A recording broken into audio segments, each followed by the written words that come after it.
Where's my number 53 pencil? Like I expected, my calculations are correct. You've tuned in at the most perfect time because it's the YellowYear. But not only that, the Boson particle can get us there. But wait, we'll get back to that because I have a lot of things to share. Magic, to a lot of people, is simply a hodgepodge of various superstitions weaved together to generate myth or religious beliefs. It's sometimes referred to as a secret force, which can exert effects beyond a physical plane of reality.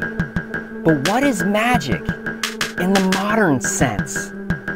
Could it be sounds or frequencies which we can't see that are capable of acting on things from a distance? What if sound made our reality? Plato thought the universe was based on forms or perfect aspects of everyday things like tables, birds, or ideas. He believed that the world was geometrized and that the universe was based on some geometric plan. This same idea has been weaved into various ancient cultures like the Egyptians, the Indians, Greeks, the Romans, and most recently in Stephen Skinner.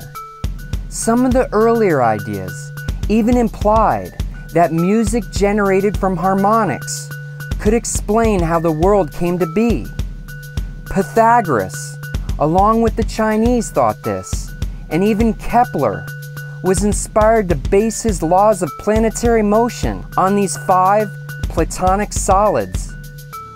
This fascination with shapes could be behind them gameses in sync, where the point is to get the most polyhedrons into the hexagonal center. It's all about timing in this game.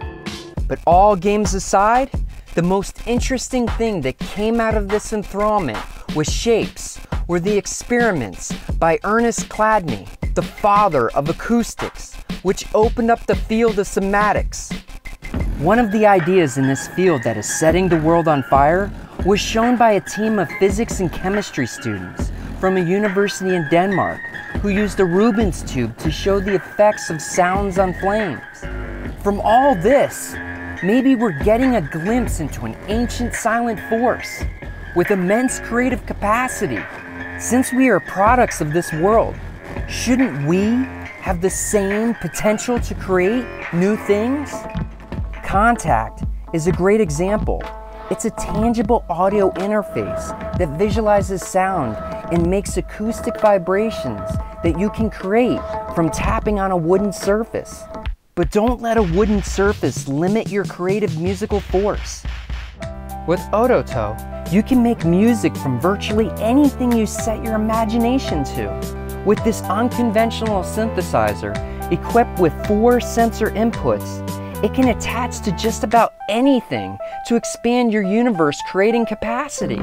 In the same line of unconventional synthesizers comes Patatap, made by designer Jono Brandel, with music composer's Lullatone. What this portable animation and sound kit does is it turns your computer into a musical audio visualizer. Okay, so as we've seen, sounds can be made from just about anything and shape various things. But what if we can make things better with sounds? Take for instance subways. Catching a train can be such a drag after you swipe your Metro card, and the turnstile emits the most annoying beeps. James Murphy from LCD Soundsystem has a solution to fix this and make subway life a little nicer by proposing turnstiles at a subway station to emit sequences of notes related to the particular station's symphony of sound. What a great way to turn dissonance into harmony with tones capable of creating order from chaos. And in those times when you need more of the audio generative zen, there's a puzzle game made with Monster Love, Cadence, that lets you connect nodes to build circuits for music to pulsate through a continually creative symphonic musical loop.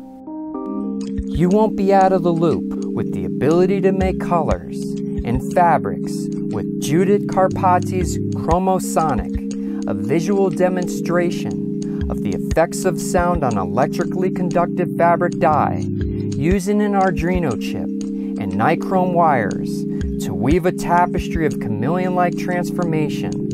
What a great way to color your world. Sounds can both make or break worlds, like with Myriad, a game that builds itself around your actions.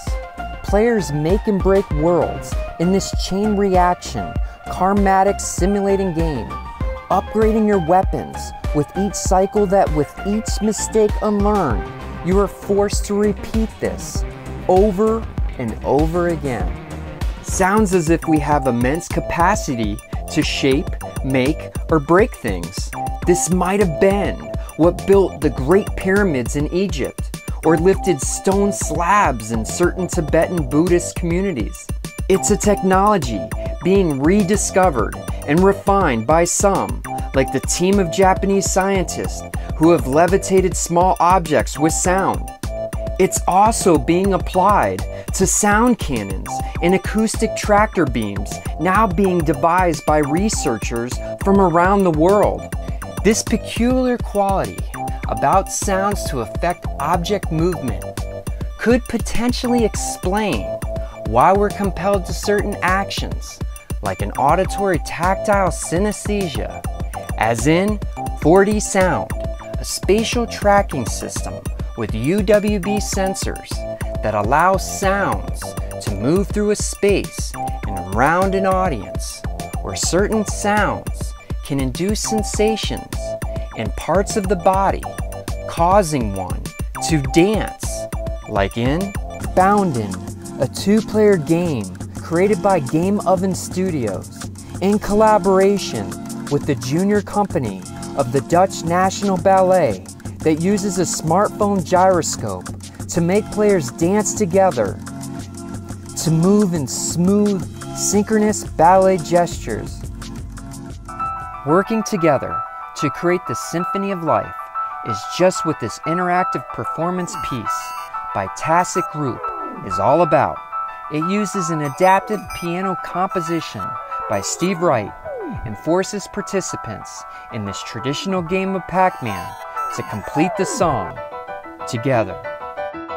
Now, if we could only use these sounds to learn to work together in harmony to affect our dissonant societies, wouldn't our world be a better place to live?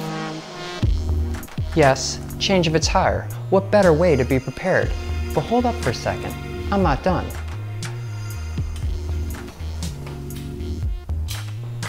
Where is it? Oh, there it is. You should always have an exit plan, a Boson exit.